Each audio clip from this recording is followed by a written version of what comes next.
Kristina Karlsen Brekke, og jeg er illustratør og billedmaler.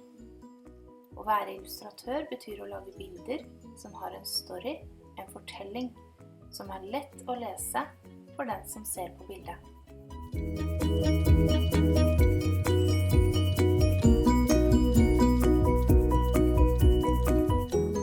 Her tegner jeg tradisjonelt. Det betyr å tegne med blyant og papir.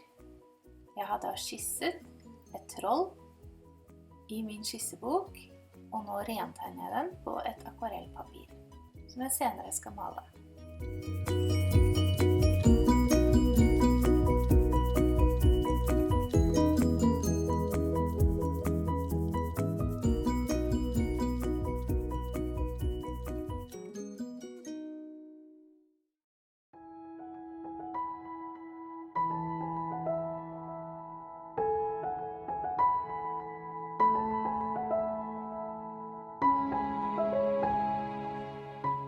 Jeg skisser som sagt med blyant først, og så rentegner jeg med penn. Jeg maler så med akvarell, som er en type vannmaling som er ganske gjennomsiktig. Dette gjør jeg på akvarellpapir.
Mens dere ser på at jeg gjør det, kan jeg fortelle litt av hva jeg har gjort. I 2012 illustrerte jeg en barnebok som het Onkel Gunnar koker saus, som handler om en saus som blir rarere og rarere, helt til den får ben å gå på. Boken ble sendt til alle bokhandlere og bibliotek i hele Norge, og den var skrevet av en samisk forfatter som het Mari. Det morsomme er at bildene mine av Onkel Gunnar har blitt brukt i skoleboken Ordrike for alle fjerdeklassinger i Norge, 2 ganger siden den kom ut.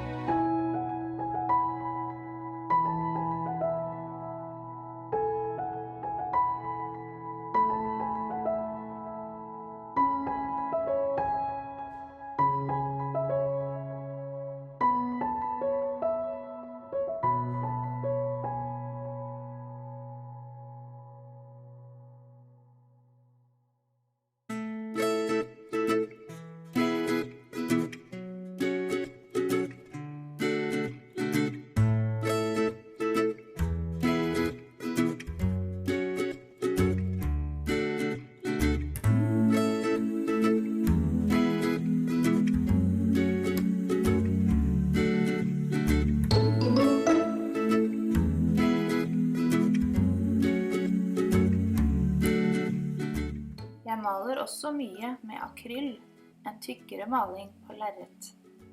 Disse har jeg med på utstillinger og selger fra nett eller i butikker rundt om på Setre.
eventyr og fantasi.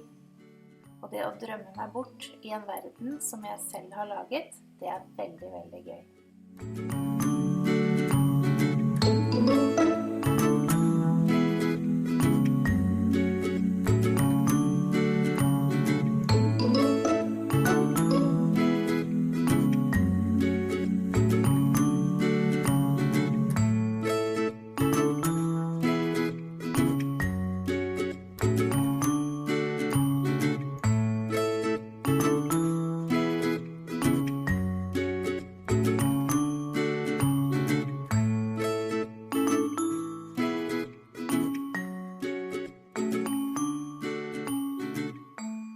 Det aller viktigste tipset jeg kan gi deg, hvis du vil bli en god tegner, er å tegne så ofte du kan. Ha alltid med deg blyant og en liten skissebok som bare er din. Kos deg med å tegne akkurat det du vil, og ha det gøy.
Inspirasjon er også viktig for en illustratør og en tegner.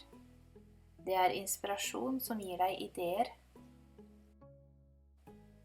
Og inspirasjon, det får du ved å være ute i naturen, være med venner, høre på god musikk, se filmer, oppleve ting og leke.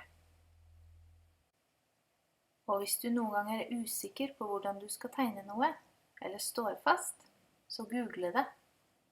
Det heter å bruke referanser og er en god måte å lære nye ting på. En god tegner bruker alltid referanser, selv om de tegner fra fantasien.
Jeg tegner og maler her dette trollet som har fanget en liten fe. Han har også en pose i hånden som han drar med seg. Hva tror dere er oppi der? Og hva tror dere vil skje med den lille feen? Kanskje de blir venner? Kanskje feen hjelper trollet med et problem han har? Hva tror dere?